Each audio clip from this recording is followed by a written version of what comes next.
დღეს გადაცემა ექიმებში. კოტე ექიმი იუბილარია, სიურპრიზი პლასტიკურ ქირურგს. გაიგეთ, როგორ უნდა მართოთ წელის ტკივილი. ეს არის ტკივილი, რომელიც 10-დან 8 ადამიანს გამოუწვია. არის თუ არა შესაძლებელი კუჭის დიაგნოსტიკა ზონდის გადაყლაპვის გარეშე. არიან ადამიანები, რომლებიც არასდროს არ გაიკეთება. ერთადერთი მახსოვს კონტრ ჩავდი. როგორ შეიცვალა შორენა ბეგაშვილის ცხოვრება ერთ წამში. ექიმები უბედური შემთხვევის შესახებ.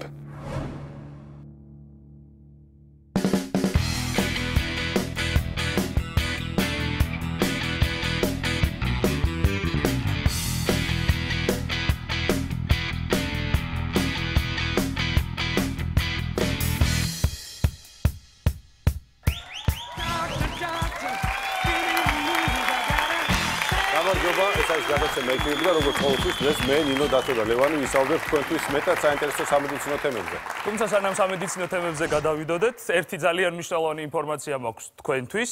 თუ იცით დღეს რა დღეა? კალენდარულ დღეს გეკითხებით. ძალიან მნიშვნელოვანი. ეს არის ძალიან მნიშვნელოვანი. არა მარტო მნიშვნელოვანი, დღეს ძალიან დიდი დღეა. იმიტომ, რომ დღეს საქართველოში გამოჩენილი პლასტიკური ქირურგის კონსტანტინე მათითაშვილის დაბადების დღეა.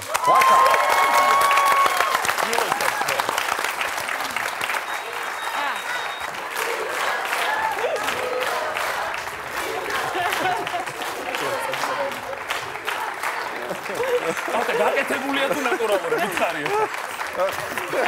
ეს ანუ ასიკო. უძმახარ ხალხი პოსტაპატიზებული. როგორი ნამუშევარია თუ შესანიშნავი. როგორ პასუხობდი? სამაგარია. დიდი მადლობა რა.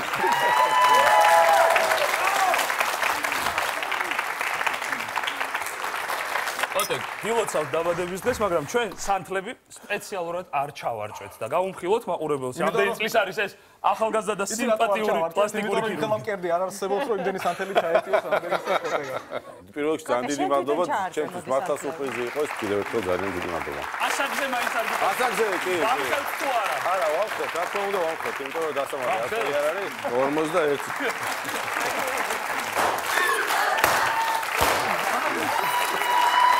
კოტე საერთოდ არ ეთყობა ასაკითხვა რა სიტყვით. არა ეთყობა რა სხვა. მოკლედ გისურვებს ყველაფერს საუკეთესოს, გილოცავთ კიდევ ერთხელ და ამარე ჩვეულებრივი ტორტისთვის ძალიან დიდი მადლობა ფრანგულ საკონდიტრო ლეგატოს. დიდი მადლობა ჩემგანაც. მიულოცავთ კოტე კიდევ ერთხელ. აპლოდისმენტები. ცოტა ხანში ექიმებში. კონტრ ჩავდი. აბსოლუტურად იცვლება ადამიანის ცხოვრება. ტკივილი ადამიანის ცხოვრების ყველა ასპექტზე ახდენს გავლენას. თუ კი რაიმე გტკივა, ჩათვალე რომ ამას ნეგატიური გავლენა აქვს შენ საქმიანობაზე, პირად ცხოვრებაზე, გუნება-განწყობაზე, სხეულზე, გონებაზე და საერთოდ ყველაფერზე. ერთადერთი რაზეც ამ დროს ფიქრი შეგიძლია არის ის, რომ გტკივა და სხვა ვერაფერზე კონცენტრირებას ვერ ახერხებ. სტატისტიკურად მსოფლიოში სამსახურის გაცდენის პირველი და ყველაზე ხშირი მიზეზი წელის ტკივილია. ეს არის ტკივილი, რომელიც 10-დან 8 ადამიანს გამოუწვია, ან ცხოვრების რომელიმე ეტაპზე გამოცდის. პირადად მე იმათ რისკში შევდივარ, ვისაც ეს უკვე გამოუწვია და გამეორებას არასოდეს ვისურვებ ნამდვილად. დღეს ჩვენთან ერთად არიან Humanity Georgia-ს მოწვეული სპეციალისტი, ნევროლოგი ბატონი გოგიტა გეგელაშვილი, მოგესალმებით. და ულამაზესი მსახიობი ეკა ჩეიძე. დიდი მადლობა. საუბრობთ ყველაზე ცუდ, აუტანელ და არასასრულო წელის ტკივილზე. ეკა, შენ შემთხვევით არ ხარ ჩვენი სტუმარი, როგორც ვიცით, გაწუხებს ხოლმე პერიოდულად წელის ტკივილი. მე სხვა რამით ვიცი რომ ხარ ცნობილი, მაგრამ წელის ტკივილი თუ იყავ ცნობილი, ეგ არ ვიცოდი. მე 9-10 კლასში გადმოვარდი მოტოციკლეტიდან და იმის მერე ესე ტრაუმული ტკივილი დამრჩა. მე 4-5 მალას შორის მანძილია შემცირებული და ხდება ნერვის მოჭყლეტა. ღმერთმა დაიფაროს, აი ეგეთი ტკივილი მე არ ვიცი. თუ გამწვავება მოხდა ან გაციებით, ან გადატვირთვით, ან გადაღლით და ეს ნერვი თუ ანთებადია, საერთოდ მე ეგეთი რამე არც კბილის ტკივილი, არც მშობია, არაფერი არ შეიძლება. ეს არის სასწაული. ფეხსაც გიკავებს, ტვინსაც და საერთოდ. და რამდენი ექიმს მივმართე, იმდენი, მითხრეს რომ ამით უნდა იცხოვრო და უნდა შეეცადო რომ არ გაამწვავო მდგომარეობა. ანუ ეს არის ტკივილი, რომელსაც მართავ, ასე ვთქვათ. ეხლა ვისწავლე ჩემ ჭკუაზე ამ ტკივილის ტარება. ამ წლების მანძილზე მივხვდი რაღაცა გამოცდილება შევიდე. რა მშველის, რა არ მშველის. ბატონ გოგიტა, მოდი პირველ რიგში ვაჩვენოთ მაყურებელს ხერხემლის რა ნაწილია, წელი და რატო არის ესეთი მნიშვნელოვანი ფუნქცია. აი აქ წელის 5 მალა. პირველი, მეორე, მესამე, მეოთხე, მეხუთე, აქ არის მე-12 მალა. აქ უკვე გავა იწყება. ეს არის მალები და მალთაშუა დისკო, რომელსაც აქ რბილი ბირთვი. აი ეს აქ თიაქარი ჩანს, მარილების დაგროვება ჩანს. საბოლოოდ ყველას გვაქვს მარილები, მაგრამ ეს მარილები ნერვს ვერ აწვება, იმიტომ ნერვი აქ თავისუფლად არის. სინამდვილეში რაც არის დამნაშავე, ყველაზე ხშირად ის არ ჩანს, არც რენტგენში, არც კომპიუტერულ ტომოგრაფში. ანუ ეს არის კუნთი. ანუ პერიოდულად იჭიმება კუნთი.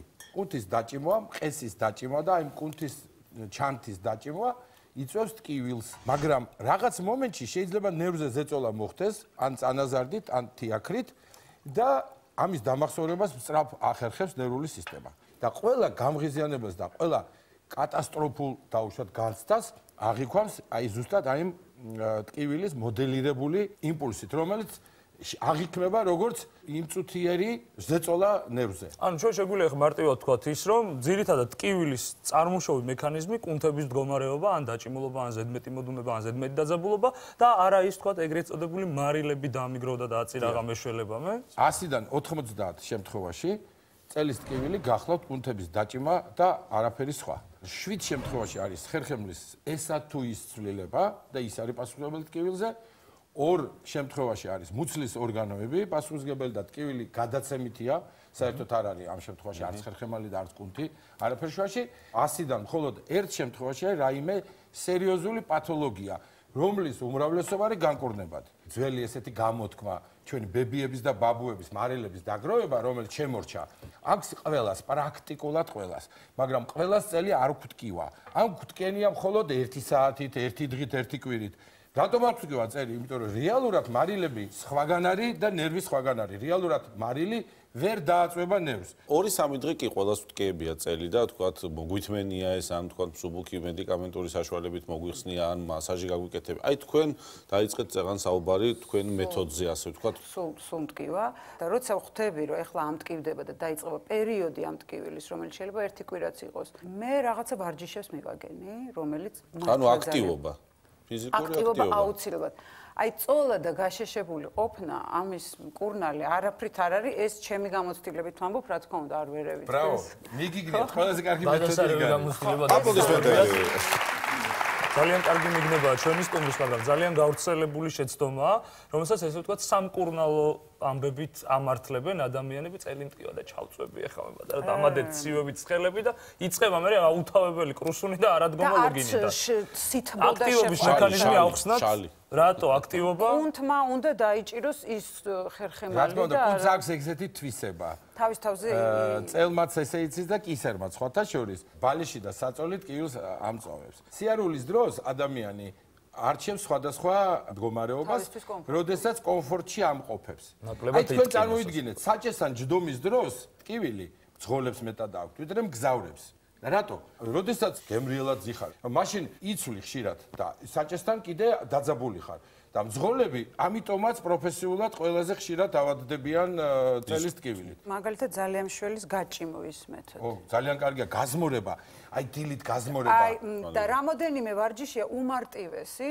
აი თუნდაც მუხლების მიზიდვა ზოგზე რო წევხარ. აი ცალ-ცალკე ფეხის და ორივე ფეხის გაჭიმვა ესე მუხლებზე მოხურილ მუხლზე დაწოლა და აი ხელების კარგად აი თვითონ ორგანიზმი მთხოვს რა აი და ოთხში მიხვედი იქამდე რომ ეს ყველაფერი მივედი აი რამოდენიმე მოძრაობ წელის გაზნექვა მოხრა გაზნექვა თქვენ წელს კითხეთ რა სიამოვნებს და წელი აუცილებლად გამცნობ მოუხერხებელი თუნდაც 1 კილოგრამის აღება თქვენი წელის კუნთებს უქმნის განსაცდელს. აი მან მინდოდა მეკითხა, ძირითადი მაპროვოცირებელი ფაქტორები. კი, ეკა თქვენ ბძანეთ და მე სიმძიმის აწევასთან დაკავშირებით. აი ესე არ უნდა აწიო არაფერი. აი, იმიტომ რომ მიდის წელზე და აი ოდნავ რომ აი ეს შუა ხაზთან ახლოს უნდა აი იყოს. ცენტრი. ეს გვერდიდანაც არ და უნდა დაიღოს. წინიდანაც. და ესე ჯდომა არის ჩავარდნილი წელი ძალიან ცუდი. მოდით ბატონ გოგიტა ეხლა გითხარით თუ შეიძლება რა არის ის ძირითადი ფაქტორები რომელიც იწვევს წელის ტკივილის პროვოცირებას. წელის ტკივილი და განსაკუთრებით წელის ტკივილის გახანგრძლივობა დამოკიდებული არა იმაზე, რაც რენტგენში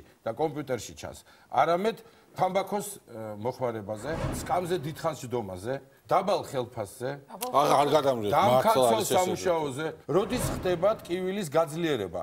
მაშინ, როდესაც ნერვული სისტემა იმახსოვრებს განსაცდელს. რომელ ადამიანს შეუძლია მერე ის ცუდი იმპულსი წაშალოს, ვისაც აქვს დადებითი ემოციები, ხოლო ვისაც აქვს მუდმივი ავადმყოფობისკენ სწრაფვა, გადაჭარბებული შეხედულება საკუთარი არასრულფასოვნების მიმართ, რომელსაც უყვარს სწავლების ინსტრუქციების კითხვა, დაავადებების შესახებ გაკითხვა, რაღაც უხერხს, ყველაზე ცუდი და გულუბრყვილო ნათქვამი არის მე მარილები დამიდგინეს და ადამიანი მოდის წაშლილი. არ უნდა მარილებს დადგენა. ზოგადად ტკივილი და მათ შორის წელის ტკივილიც იყოფა ბუნებრივი ხარისხებად.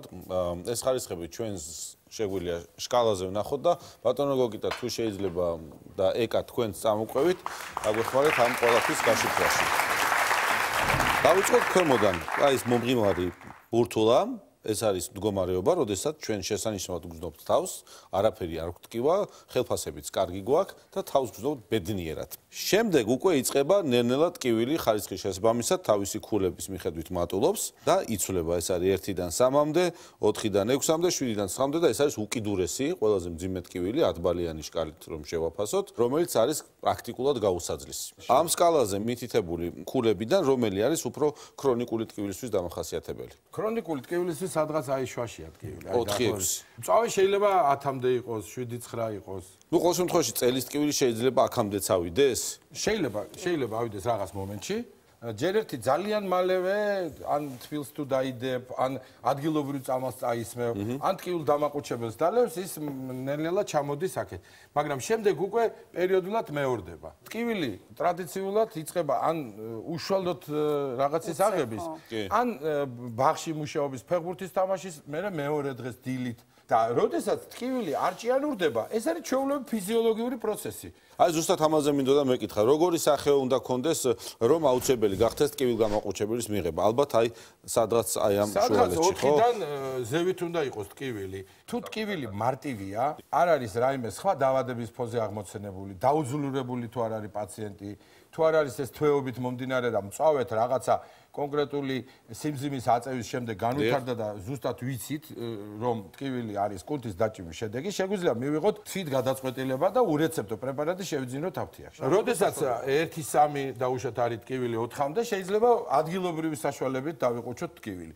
როდესაც არის 4-7, შეიძლება უფრო მეორე ეტაპზე გადავიდეთ, ცოტა უფრო ძლიერი ტკივილ გამაყუჩებელზე და არასტერიდული ანთების საწინააღმდეგო პრეპარატი მივიღოთ. დიდ ტკივილზე აუცილებლად უნდა გავარკვიოთ, ხომ არ არის ეს მუცლიდან მომდინარე ან დაუშვათ და კონსულტაცია რა თქმა უნდა ყოველთვის კარგია. დიფერენციაცია უნდა მოხდეს. მაგრამ თუ ადამიანისთვის ეს ტკივილი საცნაურია და ქონია რამოდენიმეჯერ ექიპთან შეუთანხმებია და აი 7-9 თუნდაც 10 ქულიანი ტკივილი მოუხსნია რომელიმე საშუალებით და შემდეგ მეორე დღეს ბედნიერად გზნობს თავს, არ უნდა მივიდეს ექიპთან.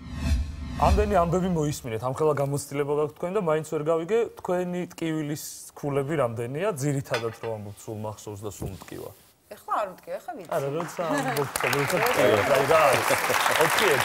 ყოველთვის ძალიან საინტერესო თემას შევეხეთ, მე მგონი ძალიან ბევრი საჭირო ინფორმაცია მოგვაწოდეს როგორც პროფესიონალმა, ასევე ძალიან გამოცდილმა მსახიობმა, წელის ტკივილში გამოცდილმა სხვათა შორის. ამ ყველაფრში მთავარი არის ის, რომ ვისწავლოთ ამ ტკივილთან ერთად ცხოვრება და როგორ მართოთ. ბატონო გოგიტამ ძალიან კარგად აგვიხსნა ის, რომ თვითონ ჩვენი წელი შეგვახსენებს თუ როგორ მდგომარეობაში და რა პოზიციაში ვიყოთ და რა გვჭირდება. თუ შეიძლება მოკლედ მარტივი რჩევები რომ მიცეთ ჩვენს მაყურებელს, რა უნდა გააკეთონ იმისთვის, რომ არ დაიწყოს ეს წელის ტკივილი, ან რა უნდა გააკეთონ ძალიან მარტივად იმ შემთხვევაში თუ იწყება ეს ტკივილი. დავიწყოთ პროფესიონალისგან და გადავიდეთ არანაკლებ პროფესიონალზე ამ საქმეში. ზავრობისას შეისვენო ხოლმე დიდხანს ნუ არიან ერთ პოზაში. დილით გაზმორება ძალიან კარგი, საერთოდ ზოგადად აქტიური ცხოვრება და ვარჯიში. სიმძიმის აწევის დროს უხერხული ადგილიდან ნუავიღებ თუნდაც სუბუქ საგანს. მოხერხებული საწოლი შეარჩიეთ და კითხეთ წელს, როგორი საწოლი ურჩევნია. გავტოვებთ, თქვენ რას გვირჩევთ? წელზე არ უნდა იყოს დატვირთვა, არ უნდა გაცივდეს ის ნერვი, რომელიც მე პროვოცირებას ახდენს და 10-მდე ადის ისა. სასურველია, რომ აი გადატვირთვა არ მოხდეს ფიზიკურად, რაც ძალას რო ატან ხერხემალს, ძალას რო ატან წელს და იცი რომ ეს შენი სუსტი ადგილია, არ მოხდეს ამაზე. ანუ აქტივობა შესაძლებელია, მაგრამ არა ზედმეტი დატვირთვა. ოღონდ აი თუ უეცარი რაღაცა ზეწოლით მოხდა, უცებ აქტივდა, აი გავეჭედე რო იციან, ხო? ამას უკვე სპაზმის მოსახსნელი ან ტკივილ გამაყუჩებელი რაღაც ან ანთების ჩასაქრობა. და კიდევ ერთი ყველაზე სახალისო და ძალიან მხიარული გადაჭრა იმ პრობლემის, რასაც წელის ტკივილი ქვია, არის აი ეს ბურთი. სამსახურში, სახლში, ყველგან სადაც დიდ დროს ატარებთ, ხანდახან შეიძლება გაჭიმოთ ხოლმე თქვენი ხერხემალი. მე მგონი მეთანხმებით, ხო? ეხლა მე შევეცდები თუ გამომივიდე ეს ახლა. აი ესე, ხო? ამის მერე შეგვიძლია ეს ცოტა წინ უკან. ძალიან დიდი მადლობა ჩვენ სტუმრებს საინტერესო საუბრისთვის, გადაცემაში მობრძანებისთვის. აქვე დიდი მადლობა კომპანია Humanity Georgia-ს თანამშრომლობისთვის. ცოტა ხანში ექიმები ევა ბარბაქაძის ჯანმრთელობის შესახებ. ხემალთან ერთად დაზიანებული იყო ზედაკიდური, ქვედაკიდური ორივე. დიდი ხანია მაყურებლის ვიდეო შეკითხვა აღარ გაგვიშვია ეთერში, ამიტომ მოდი დღეს ამ საქმეს მივხედოთ და მოვისმინოთ რა აინტერესებს ჩვენს მაყურებელს. გამარჯობა, თმარ ჯავახიშვილი, გვანცეთ 19 წლის. აქამდე არასოდეს შეუწყება ვარ კუჭის ტკივილს, მაგრამ ეს ბოლო პერიოდები ძალიან მაწყობს, განსაკუთრებით მაშინ, როდესაც მშია.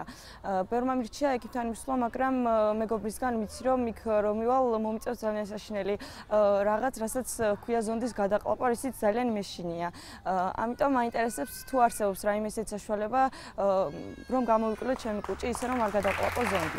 დღეს ეს გოგონა ჩვენთან სტუდიაშია და პირადად მოისმენს ექიმებისაგან პასუხს. სხვათა შორის ძალიან კარგი შეკითხვა იყო, დიდი მადლობა ამ შეკითხვისთვის. კუჭი რო გტკივა, რა თქმა უნდა, ეს ცუდია, მაგრამ იმაში გაგიმართლა, რომ შეიძლება ზონდის გადაყლაპვა საერთოდ არ დაგჭირდეს და ისე მიიღო პასუხი თუ რატომ გტკივა კუჭი. ჩვეულებრივი ეხოსკოპია თუ გაგიკეთებია როდისმე? არასოდეს. ეხოსკოპია, ანუ ულტრასონოგრაფია, ყველა მიცის, რომ ძალიან მარტივი, უმტკივნეულა და სრულიად უნებელი პროცედურაა. თუმცა ახლო წარსულში ეს მეთოდი კუჭის გამოსაკვლევად თითქმის არასოდეს არ გამოიყენებოდა. გამოიყენებოდა, როგორც ვიცით, ზონდი და ეს რა თქმა უნდა შეუცვლელი და ძალიან აქტუალური მეთოდია კუჭის გამოკვლევის, თუმცა როგორც უკვე აღნიშნეთ, გარკვეული ინფორმაცია კუჭის მდგომარეობის შესახებ შეგვიძლია მივიღოთ ეხოსკოპიის საშუალებით. ზონდის გადაყლაპვა, ანუ ჩვეულებრივ სამედიცინოენით გასტროსკოპია კუჭის დიაგნოსტიკის საუკეთესო საშუალებად ითვლება. ეგრეთ წოდებული ზონდის გადაყლაპვა, რა პროცედურაა და დაახლოებით რა მექანიზმი, ამას შევეცდები დაახლოებით მაინც აგიხსნათ, რომ წარმოვიდგინოთ შემდეგი ადამიანი დაახლოებით მსგავსი ტიპის ცოტა მეტი დიამეტრის ზონზე დამაგრებულ კამერას თავის განათებით გადაყლაპავს, როგორც კი პირველი გადაყლაპვის პროცესი შედგება, ეს ნატურა და მილი აღმოჩნდება საყლაპავში და შემდეგ ჰაერით გაბერვის და ზეწოლის შედეგად შედის და ჩვენ შეგვიძლია გასტროსკოპიით დავათვალიეროთ საყლაპავი, დავათვალიეროთ კუჭი და 12 გოჯა ნაწლავი ბოლომდე, პრაქტიკულად შიგნიდან. თუმცა ყველა მიცის, რომ ამ პროცედურას ახლავს გარკვეული დისკომფორტი. კარგი ამბავი ის არის, რომ არსებობს კუჭის დიაგნოსტიკის კიდევ ერთი შედარებით მარტივი გზა, რომელიც აქამდე არც ისე პოპულარული იყო, როგორც უკვე ვთქვით. ეს არის ჩვეულებრივი ულტრასონოგრაფია, ანუ ეკოსკოპია. ულტრასონოგრაფიის დროს ექიმები იყენებენ ულტრაბგერას, რომელიც საშუალებითაც ორგანოების ქსოვილების ზედაპირებიდან აირეკლება და შემდეგ კომპიუტერის მონიტორებზე ხდება მიღებული ინფორმაციის დამუშავება და გაშიფრვა. ითვლება, რომ ისეთ ორგანოებს, რომლებსაც შიგნით აირი და გაზები აქვს, ხმის კარგად არეკლა არ შეეძლოთ და არ შეუძლიათ, ზუსტად ამიტომ კუჭის და ნაწლავების დიაგნოსტიკისათვის ექიმების უმეტესობა ეკოსკოპიას არ იყენებს. მაგრამ საქმე ის არის, რომ ხშირად ჩვენ გვაინტერესებს არა ის, რაც კუჭში და ნაწლავებშია, არამედ ის, რა მდგომარეობაშია ამ ორგანოების კედლები. კედლების გამოსაკვლევად კი ხშირად ეკოსკოპია სრულიად საკმარისია. გასტროენტეროლოგიური პრობლემების და მით უმეტეს კუჭის მდგომარეობის შესახებ სტუმართან ერთად ვისაუბრებთ. ჩვენთან სტუმრადაა კლინიკა მედალფას მენეჯერი თეთი ჩახნაშვილი. დიდი მადლობა თეთი მოგზაურისთვის. რიგში როგორც ყოველთვის ვთქვით, ბახმაროს წყალი, უწანწალსაც უხდება დამიჯერეთ და ჩვენ ვიდეოში ვნახეთ, რომ გოგონა საწუხებს კუჭის ტკივილები. მოკლედ, ზონდის გადაყლაპვის ეშინია, რა შეგვიძლია შევთავაზოთ მას. ჩვენ ვისაუბროთ კუჭის ეკოსკოპიაზე. ამ შემთხვევაში, რაც წარადგინა ჩვენმა სტუმარმა, ჩივილები რამდენად რეკომენდებულია მისი სიმპტომებიდან გამომდინარე, მაგალითად კუჭის ეკოსკოპიის გამოკვლევით წარმოება. კლინიკა მედალხოში არის გასტროენტეროლოგიც, არის გასტროსკოპიაც და არის ეს ალტერნატიული კუჭის გამოკვლევაც. როდესაც პაციენტს აქვს გარკვეული ჩივილის, პირველ რიგში ხდება გასტროენტეროლოგთან, გასტროენტეროლოგი მას სიტუაციურად საჭიროებისამებრ აკვალიანებს. თქვენ ძალიან კარგად აღნიშნეთ და სწორედ რომ ხანდახან არსებობს გარკვეული ფობია, ეგრეთ წოდებული ხალხში გავრცელებული კონკრეტული გამოკვლევების მიმართ.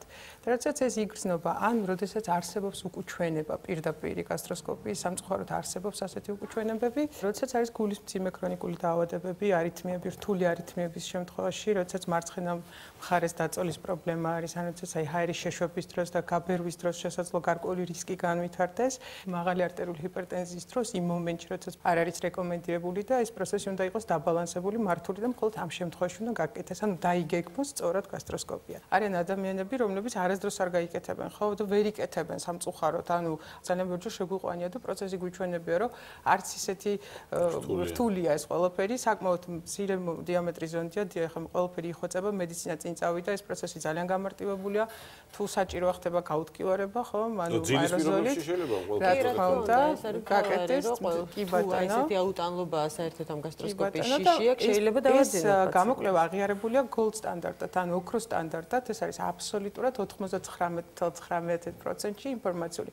მაგრამ ხანდახან არის სიტუაცია, როდესაც პაციენტი უარს აცხადებს, მიუხედავად შენი ანუ სწორად ახსნილი არგუმენტებისა, რომ იცით არ მინდა. რაც შეეხება კუჭის ეხოსკოპიას, ეს არის სრულად არაინვაზიური, როგორც აღნიშნეთ, მეთოდი, რომლის დროსაც აბსოლუტურად ყოველგვარი ჩარევის გარშე ჩვეულებრივად ხდება ეხოსკოპიის პროცესის ჩატარება. პაციენტი უნდა იყოს უსმოთ, მინიმუმ 3 საათის უჭმელი, ასე ვთქვათ, და პროცესის დროს ხდება წყლის მიღება. ანუ ნებისმიერი მოცულობითი პროცესი, რაც შეიძლება იყოს კუჭი და ნაწლავებში. როდესაც ლორds ქვეშ, ანუ თვითონ კედელში არის წარმონაქმნი კონკრეტული სიმსივნური ან არასიმსივნური, ეს ძალიან კარგად ჩანს. ეგრეთ წოდებული საყლაპავის თიაქარი. როდესაც საყლაპავის გასასვლელი არის განიერებული, ასე ვთქვათ, დიაფრაგმის თიაქარზე ჩვენ გადაცემას გქონია და იცის მაყურებელმა ეს რას ნიშნავს. კონკრეტულად კიდევ რო გითხრათ, მაღალი ინფორმატიულობით რომელი დაავადებების შემთხვევაში გამოირჩევა? მაღალი ინფორმატიულობით გამოირჩევა კუჭის წყლის შემთხვევაში, თუ არის ნიშა გამოხატული და განვითარებული, ეს ძალიან კარგად ჩანს. ასევე მოცულობითი პროცესების, როგორც არის პოლიპი ან სიმსივნური ან არასიმსივნური წარმონაქმნი, თუ ანუ პაციენტი არის ჩვეულებრივი წონის, ხილვადობა არის ძალიან კარგი, მაშინ პრაქტიკულად შესაძლებელია თითქმის ყველა ტიპის პოლიპის დანახვა, რომელიც არსებობს. კეთი მე ასეთ შეკითხვა გამიშთა თქვა, როდესაც პაციენტს გაუკეთებთ ეკოსკოპიას და ეტყვით, რომ თქვენ იცით რა საეჭოდ პოლიპი გაქვთ ან შეიძლება წყული გქონდეთ. მერე თუ დგამენ ისინი ამ შეგნებულ ნაბიჯს და იკეთებენ გასტროსკოპიას. აი ზუსტად ეს არის ძალიან მნიშვნელოვანი ამ კვლევის, რომ ეს ექიმსაც ძალიან ეხმარება, რომ დაუსაბუთოს, რომ პაციენტმა როდესაც იქ მოცულობით პროცესია საუბარი, არაფრით არ შეიძლება ამ გამოკვლევაზე უარი თქვას, იმიტომ რომ სწორედ გასტროსკოპიის დროს ხდება დადასტურება, ხო, რა სახის წარმონაქმნია, სიმსივნური თუ არასიმსივნური. სწორია, როდესაც ვიწყებთ ეხოსკოპიურად, თუ ჩვენ ვხედავთ იქ მოცულობის წარმონაქმნს, მაშინ ეს დაგვეხმარება, როგორც თქვენ აღნიშნეთ, პაციენტს დაუსაბუთოთ. რატო გასტროსკოპია? ეტაპობრივად მიყავს პაციენტი, პროცესში აგუებ და აბსოლუტურად ეუბნები, რომ აი გარდაულად გჭირდება უკვე, წყალი არ გაუვა, გასტროსკოპიის გაკეთება. მე მგონი კუჭის დიაგნოსტიკა არც ისეთი არაკომფორტული რამ არის, როგორც ბევრს გონიან. რაც თავარია ღირს იმათ, რომ კუჭის ტკივილის მიზეზი გაიგო და კუჭის ტკივილის არ არის სახუმარო სიმპტომი, რომელსაც შეიძლება იგნორირება გავუკეთოთ და არ გამოვიკლოთ ჩვენი თავი. მე მაინც რჩები ზოდის მხარეს და ანუ არა ქირურგიული ჩარევა კუჭისთვის და ამისთვის ძალიან კარგი საშუალებაა ხოლმე გასტროსკოპიებით ხშირი კვლევა. და ბენჟამინ ფრანკლინს რა უთხოვს, იცი კოტე? არა, ნამდვილად არა. 3 რამ არის გარდაუვალიო. სიკვდილი, გადასახადები და ზონდი. ანუ ცხოვრებაში ერთხელ მაინც გასტროსკოპიას ვერ აცდები. და თუ ვინმეს მაინც განსაკუთრებულად ეშინია ამ პროცედურის წარმოების, მე მინდა დაგამშვიდოთ, რომ არც ისეთი რთულია გასტროსკოპიის წარმოება, თუმცა არსებობს, როგორც კეთიმ გითხრა, სხვა საშუალებებიც, რომელიც მოგამზადებთ იმისათვის, რომ გაეკეთოთ გასტროსკოპია, ან თავს აგარიდებიდებთ გასტროსკოპიის პროცედურისაგან. კეთი, ძალიან დიდი მადლობა ინფორმაციისთვის, საინტერესო ინფორმაციისთვის. მე კი იმედი მაქვს, რომ ჩვენი მაყურებელი, რომელმაც დაგვისვა შეკითხვა, ძალიან მარტივად მოაგვარებს ამ პრობლემას და ყველაფერი იქნება კარგად. ასე რომ კიდევ ერთხელ დიდი მადლობა თქვენ და თქვენ კეთი მომგარისათვის. ძალიან დიდი მადლობა. ადამიანები ვცხოვრობთ, მუშაობთ, მოგზაურობთ, ვზრდით შვილებს, ვიცინით, დავდივართ საყიდლებზე და იმდენად ჩართულები ვართ ამ ყოველდღიურობაში, რომ ყველაფერს, რაც გვაქვს, ჩვეულებრივ ამბად ვიღებთ. თითქოს ეს ასეც უნდა იყოს და სხვანაირად არ შეიძლება. არც კი ვიაზრებთ რა მაგარია, რომ ჯამრთელები ვართ და რომ ოჯახის წევრები გვყავს, სიარული შეგვიძლია, არაფერი არ გვტკივა და თავისუფლად ვსუნთქავთ. თუმცა ცხოვრებაში ხანდახან დგება ხოლმე მომენტი, როცა ამ ყველაფერს ვაცნობიერებთ. სამწუხაროდ ასეთი მომენტები მხოლოდ მაშინ დგება, როდესაც ჩვენ ცხოვრებაში რაღაცა ცუდი ხდება. მაგალითად, როდესაც ჯანმრთელობა შეგვერყევა, მხოლოდ მაშინ ხვდებით თუ რა კარგი ყოფილა, როდესაც არაფერი გვაწუხებდა და ჯანსაღად ვზნობდით თავს. უბედური შემთხვევებით სწორედ ასეთი მომენტებია ჩვენ ცხოვრებაში. უბედური შემთხვევების შესახებ ყოველდღიურად გვესმის, რა თქმა უნდა, ყველაზე ხშირი უბედური შემთხვევა ავტოავარიებია.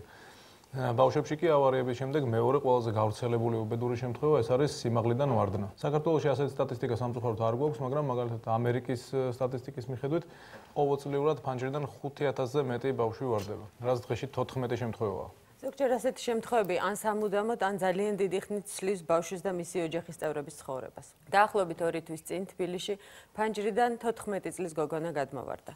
ეს არის ევა ბარბაქაძე, ცნობილი ტელეწამყვანი შორენა ბეგაშვილის შვილი. შორენა, პირველ რიგში ძალიან დიდი მადლობა, რომ მიიღეს სტუმრად. დარწმუნებული ვარ, რომ ამ თემების გახსენება და ამ თემებზე საუბარი ძალიან რთულია შენთვის და ამას სჭირდება დიდი განბედაობა. ბევრი რამ ისმის საზოგადოებაში, რა ასე მოხდა, ისე მოხდა. როგორ მოხდა რეალურად სინამდვილეში? რა იყო მიზეზი იმისა, რომ ევა აღმოჩნდა ასეთ მდგომარეობაში?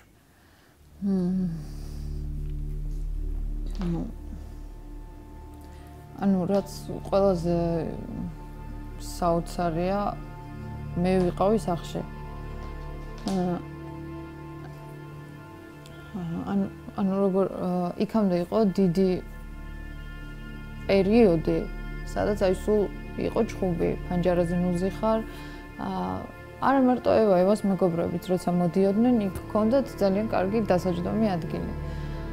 არანაირ სელფს არ იღებდა, მე ვნახეთ, რომ ტელეფონი საერთოდ სხვა ოთახში იყო, მარტო იყო. მე ვიყავი აქეთ, უკეთებდი საჭმელს. გავამზადე საჭმელი და რაღაც ალბათ არ მინახია. ანუ სულ შემოდიოდა და გადიოდა და რაღაც 10 წუთი ალბათ, ან 12 წუთი გამერე გავედი.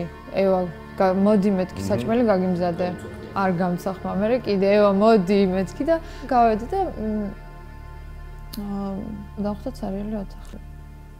მე არაფერი აღარ მახსოვს. ერთადერთი მახსოვს ქვემოთ რო ჩავედი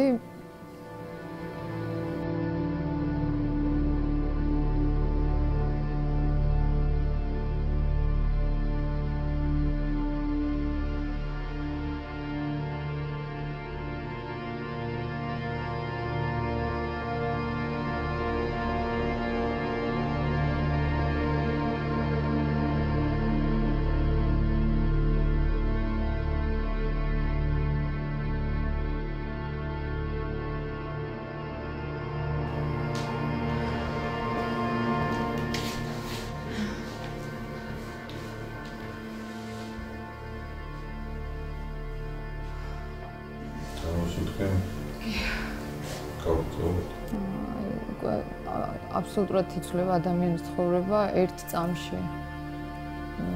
ისე რომ ვერ გათვლი ვერაფერს.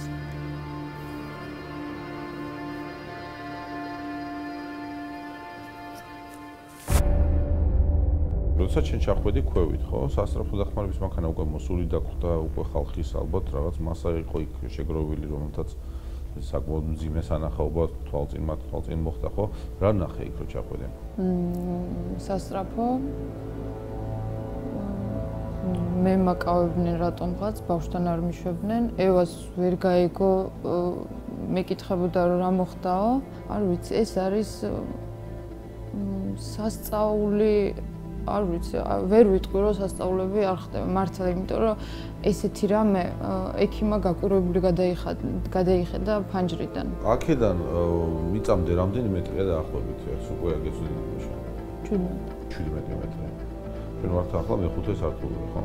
ანუ აქ არის რაიმე ესე იგი ესეთი სარეცხის თოკებს რომ ეძახიან, არაფერი სრული. გამოთ არის ბეტონის ფილები. ბეტონის ფილები. რაც იყო ალბათ ეს ის იყო შენი შეკითხვა. ამ მასშტაბის ტრამვის შემდეგ გადარჩება თუ არა ევა? შენ რაიმე პასუხი მიიღე ამაზე? ფიქრობდნენ რომ ვერ გადარჩებოდა. მიგიყვანეს რესპუბლიკურში. გასინჯეს ანუ პირველადი დახმარება აღმოუჩინეს დამამშვიდებელი გაუკეთეს, იმიტომ რომ უკვე ტკივილი ეწყებოდა, შოკში იყო და მე რო არ მიშვებდნენ მაგაზე უფრო ნერვიულობდა. რესპუბლიკურიდან ცოტა ხანში გადაგვიყვანეს იაშვილში. შევედით სამავთყოფოში და ერთი თვე ვცხოვრობდით იქ. რამდენი მოტეხილობა გქონდა საერთო ჯამში? ხელი, მენჯი, ბოქვენის ძვლები, კოჭი, ორივე. ანუ დათვალთ უკვე. ნუ ხერხემალი თავისთავად. კარგი, ხერხემლის დაზიანებაზე რა გითხეს ნეიროქირურგებმა? მქონდა ორი მალა დაზიანებული. ამის გამო ჩაუტარდა ოპერაცია. პირველი ოპერაცია იყო 12 საათი. მეორე 4. მოტეხილობებზე უკვე 4. და მუშაობდნენ ნეიროქირურგები და ორთოპედები ან ტრავმატოლოგები, ხო? კი, ძალიან კარგი. საუკეთესო ექიმების ხელში მოვხვდით, შეიძლება ითქვას. იმიტომ რომ ბავშვი გამიცოცხლეს. რამდენ ხანში ნახე? როცა ამ ოპერაციების შედეგად მე გაიღვიძა, მე არ მეძახდნენ, იმიტომ რომ იყო ძალიან შოკურ მდგომარეობაში, ნარკოზი და რო გამოვიდა და არ მეძახდნენ, რომ დედას რო დაინახოს, უფრო გაგიჟდებაო. და ბოლოს როცა დამიძახეს, ხელი ჩამიდო ხელში და მომეფერეო და დაიძინა მე 2 წამში. ეს იყო და ეს იმის მე რომ სულ ერთად ვიყავით. ისიც კი არ მახსოვდა რომ შეიძლებოდა წყალი დამელია, შეიძლებოდა მეჭამა, არაფერი არ მინდოდა ქვეყნად. ვერ ვიტყვი რომ იქამდე შვილი არ მახსოვდა, მაგრამ იმ წამს ხვდები ეს თურმე რა არის. ეს არის თურმე აი შენი ერთადერთი საზრუნო და საფიქრალი და ადამიანი რომელიც გახარებს. ეხლა რა ემოციაში ცხოვრობ? ეხლა ჩემთვის აბსოლუტურად ყველაფერი დამთავრდა. მივდივარ მარტო მუშაობ, მოვდივარ სახლში. და აი ელემენტარული მაღაზიაში ჩასვლა არ მინდა, იმიტომ რომ არ მინდა არაფერი, მარტო ყურება მინდა ევასე. ეს ალბათ რაღაც პერიოდის მერე შევძლებთ გასვლას, მაგრამ ორივე აუცილებლად. მე დარწმუნებული ვარ მაგაში, რომ რაღაც პერიოდის მერე თქვენ ორივე ერთად ძალიან კარგად გახვალთ და გაისერნებთ, რა თქმა უნდა. ეხლა მე მუშაობ ყველაზე ბევრს, თუ რაც კი აქამდე მიმუშავია.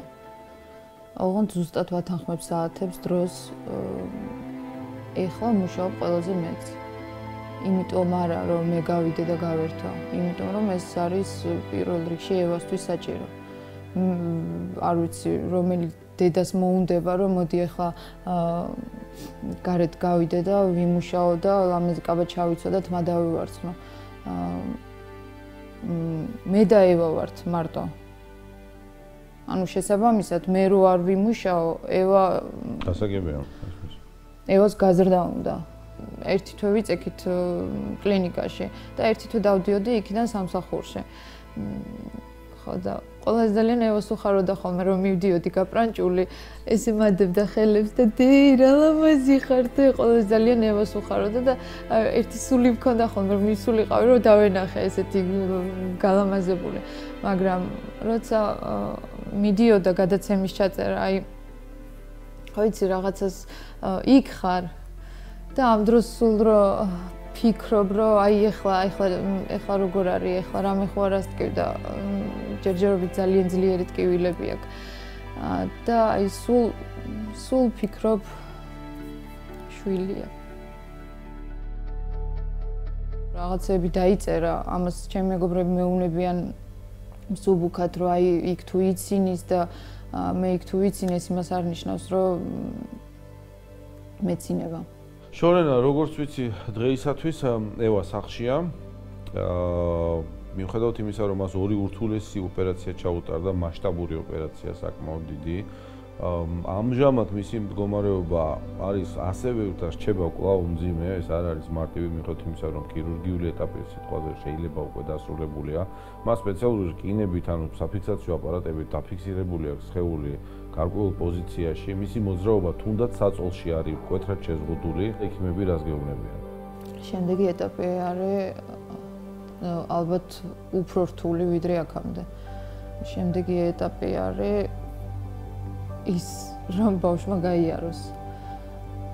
და ამისთვის არის ძალიან ხანგრძლივი რეაბილიტაცია საჭირო, რომელსაც გვეუბნებიან, რომ საქართველოში ამას ვერ გააკეთებენ. ჯერ ისედაც ხო იმდენი სითბო მოდის ხალხისგან ეხლა ამ პერიოდში და მადლობა, აი მართლა მარტო იმისთვის მადლობა, რომ აი თბილ სიტყვებს წერენ, მარტო იმისთვის მადლობა, რომ ეხლა მხარში მიდგანან, იმიტომ რომ მე არ ვიცი, ამაზე რთული პერიოდი მექნება, როდის მე არ ვიცი. ძალიან დიდი მადლობა შორენა, რომ ეს ყველაფერი გაგვიზიარე და ექიმების სახელით ჩვენ რა თქმა უნდა ევას სწრაფ და სრულყოფილ გამოჯანმრთელობას ვუსურვებთ. ძალიან დიდი მადლობა.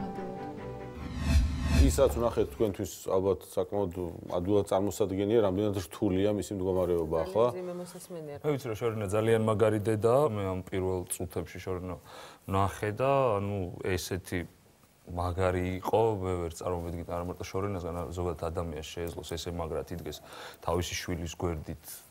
ჩემს ცოტა აღუქმელი იყო როგორც ექიმისთვის და როგორც ადამიანისთვის, მაგრამ ნუ არ ვიცი, შორენა იყო ძალიან მაგარი გოგო ამ დროს, ისე როგორც ყოველთვის.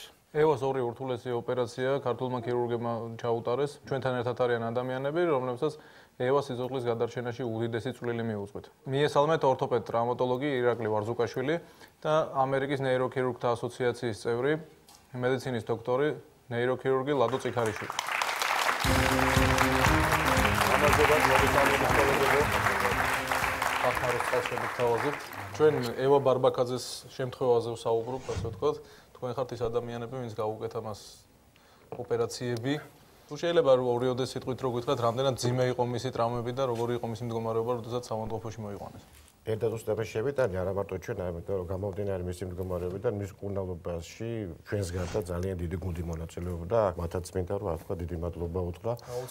რომელმაც ანიმაციულ სამსახურს შეეხება ტრამვას, ხერხემლის, ასე ვთქვათ, შეიძლება ითქვას, სერიოზული მოტეხილობა იყო, ორი მალის სხეული იყო მოტეხილი, რომელიც იწვევდა ხერხემლის მასტაბილიზირებელი ფუნქციის დარღვევას და ოპერაციის მიზანი იყო ამ ფუნქციის, ასე ვთქვათ, აღდგენა და შენარჩუნება.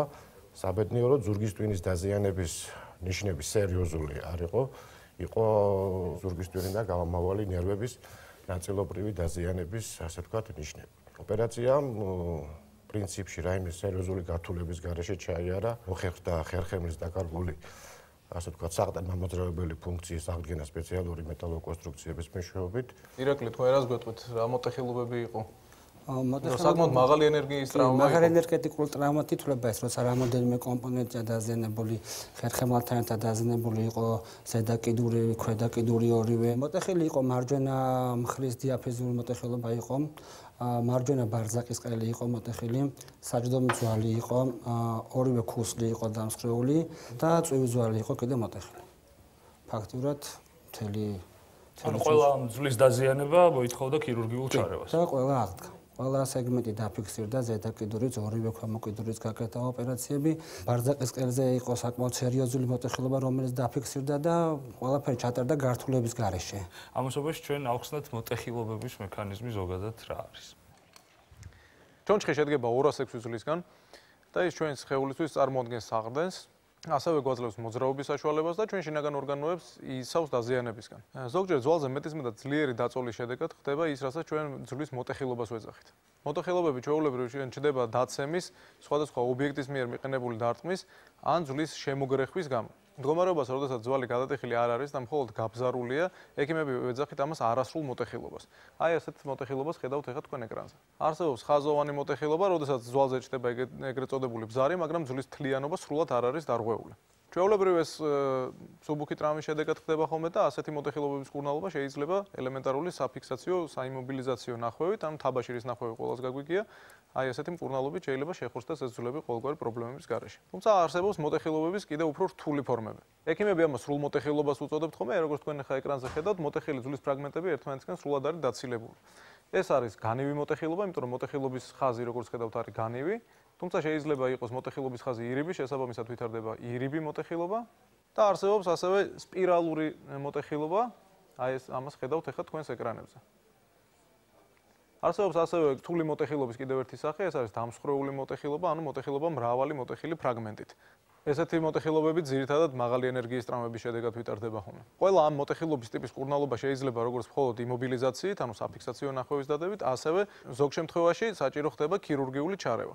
ქირურგიული ჩარევის დროს იყენებენ აი ესეთ ელემენტებს, როგორც ხედავთ, ეს არის საფიქსაციო ფირფიტები, ხრახნები და ასე შემდეგ. ერთ სიტყვით, რთული ქირურგიული ჩარევა ხდება ხოლმე საჭირო. მადლობა ლევან, ძალიან საინტერესო ახსნა იყო. ნებისმიერ შემთხვევაში ძვლის მოტეხილობას საკმაოდ სერიოზული და ხანგრძლივი მკურნალობა სჭირდება იმისათვის, რომ შემდგომში გართულებები და არასწორი შეხორცება თავიდან ავიცილოთ. მაყურებელს ალბათ გაუგონია ტერმინი ღია და დახურული მოტეხილობა. მინდა რომ ესეც ავხსნათ მათთვის. ღია მოტეხილობის დროს ძვლის ნამსხვრევი კანს ხევს და გარეთ გამოაღწევს, ანუ შეიძლება ჩვეულებრივ შევიარაღებელი თვალით დაინახოთ როგორ არის გადატეხილი ძვალი, როგორ არის დაზიანებული კუნთები, კანი და ასე შემდეგ. ეს ძალიან სახიფათოა, რადგან ძვლის გაშიშულებისას იზრდება ჭრილობაში ინფექციის შეჭრის საშიშროება, ანუ უფრო დიდი საფრთხის ქვეშ დგება პაციენტის ჯანმრთელობის მდგომარეობა, ვიდრე დახურული მოტეხილობის დროს. ხოლო დახურული მოტეხილობა გახლავთ ის, როდესაც ძვალი გადატყდება, მაგრამ ის შემდეგ ქსოვილებს ვერ დააზიანებს და გარეთ კანის ზედაპირზე მას თვალით ვერ დავინახავთ. გარდა დეფორმაციისა. ასევე ხშირად ხდება ხოლმე კომპრესიული მოტეხილობაც. მე ვარაუდობ, რომ ეს ევას შემთხვევაში დაახლოებით იყო. ხო ბატონო ლადო. კომპრესიული მოტეხილობა არის, როდესაც დახურული ტიპის არის მოტეხილობა, ანუ კანის თვლიანობა დარღვეული არ არის და წარმოიქმნება მაშინ, როდესაც ხდება ძვლის მოტეხილობა, ორი ან მეტი ძვლის, ისინი მიაწვევიან ან ერთმანეთს, ან ირგვლივ მდებარე ქსოვილებს, ნერვებს და იწვევენ მათზე ზეწოლას. ჩვეულებრივ ეს ხშირად ხდება ხერხემლის ძვლებში და ამის მიზეზი ხშირად არის ჯდომიარე ან მდგომიარე პოზაში ვარდნა. ვარდნის დროს ხშირია და ალბათ ევასაც აღენიშნებოდა ეს ეგრეთ წოდებული ჩაჭედილი მოტეხილობა. ხო?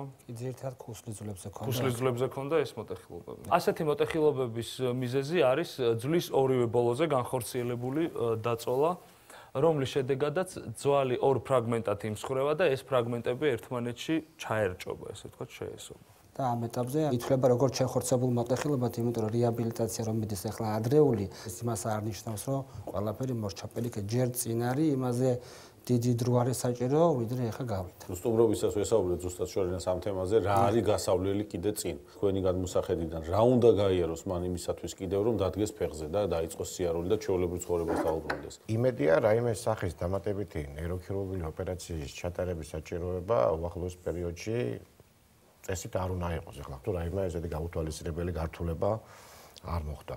რაც შეეხება რეაბილიტაციურ ღონისძიებებს, გამოდენენ იქიდან ჯერ მაინც ხანმოკლე დრო არის გასული, პირველ რიგში გარკვეული პრობლემები მაინც ტკივილთან დაკავშირებით შეიძლება ქონდეს პაციენტს, რომელიც სპეციალურ, ასე ვთქვათ, ტკივილის მართვის, ასე ვთქვათ, საჭიროებს. და პლუს ამას როგორც მოგახსენეთ, რეაბილიტაციურ ღონისძიებები გარკვეული ფუნქციები, ასე ვთქვათ, ქვედა კიდურებში სამწუხაროდ დაზიანებული არის. გამომდინარე დაზიანების ხარისხიდან აღდგენის შესაძლებლობა კვალიფიციური რეაბილიტაციის პირობებში საკმაოდ მაღალია. იმისათვის რომ ევამ სიარული ისევ შეძლოს და რეაბილიტაციის პროცესი სწორად წარიმართოს, ამისათვის მას ჩვენი მხარდაჭერა სჭირდება. ევას ესაჭიროება ხანგრძლივი და საკმაოდ ძვირადღირებული რეაბილიტაცია საზღვარგარეთ. ოჯახმა უკვე ამოწურა მატერიალური რესურსი. ამიტომ ჩვენ ვისაც შეგვიძლია და გვაქვს თან სურვილი რომ დავეხმაროთ ევას რომ გამოჯამრთელდეს სრულად. ეკრანზე ახლა ანგარიშის ნომერი ჩანს, რომელზედაც სურვილისა და საშუალების შესაბამისად ყველა ადამიანს შეგვიძლია ჩავრიცხოთ გარკვეული თანხა ევას რეაბილიტაციის მიზნით. ეს არის შემთხვევა, როდესაც ადამიანი უნდა გადარჩეს, ან უნდა გადარჩეს პატარა ბავშვი და ჩვენ ამაში უნდა შევიტანოთ წვლილი. ამაში წვლილი შეტანა არის საზოგადოებრივი კულტურის ამაღლების ნიშანი. ესეთი პრეცედენტები საქართველოში უკვე შემდგარა, მათ შორის ერთ-ერთ ცნობილ ჩვენ პაციენტზე, რომელსაც სახელს დაგვარს არ ვიტყვი და ძალიან დიდი თანხა შეგროვდა მაშინ მაშინ ამისთვის.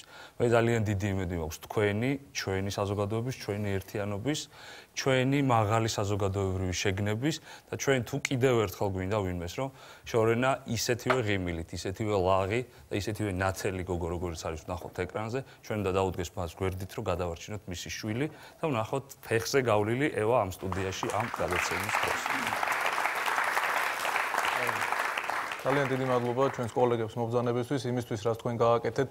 მე იმ კლინიკაში ვმუშაობ, სადაც ეს ყველაფერი ხდებოდა და მე თვითონ მომსწრე ვარ ყველაფრის თუ რა ხდებოდა იმ დღეებში, როგორ მუშაობდა თითოეული თანამშრომელი ამ კლინიკის. ძალიან დიდი მადლობა კიდევ ერთხელ ქირურგების ჯგუფს, დიდი მადლობა ანესთეზიოლოგიურ სამსახურს, რა თქმა უნდა, რეანიმაციას, ყველა იმ ექთანს და ყველა იმ თანამშრომელს, რომელიც აი ამ რთულ პერიოდში დაუდგა ამ ადამიანს გვერდში. ძალიან დიდი მადლობა კიდევ ერთხელ თქვენი მაღალი პროფესიონალიზმისთვის, დიდი მადლობა ჩვენთან სტუმრობისთვის.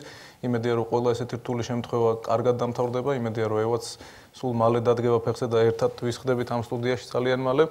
ექიმები კი ერთი კვირით გემშვიდობებით.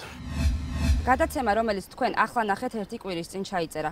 მას შემდეგ ევას მდგომარეობა გართულდა. მას სასწრაფოდ დასჭირდა განმეორებითი ოპერაცია ხერხემალზე, რომელიც თურქეთში ჩაუტარდა. სპეციალურ რეჟიმში გადაფრენა სრულიად უსასყიდლოდ უზრუნველყო ავიაკომპანია Atlas Global-მა. როგორც თურქი ექიმები ამბობენ, ევას წარმატებით ჩაუტარდა ოპერაცია, თუმცა მას კიდევ სჭირდება ერთი ოპერაცია ამჯერად ფეხზე, რომელიც უახლოეს დღეებში ჩაუტარდება. მითითებულ ნომერზე თქვენ შეგიძლიათ ჩარიცხოთ ნებისმიერი რაოდენობის თანხა ან დარეკოთ მაგთის და ბილაინის აბონენტებმა ამ ნომერზე. გადაცემა ექიმების სახელით კი ევას სრულად გამოჯანმრთელებას ვუსურვებ.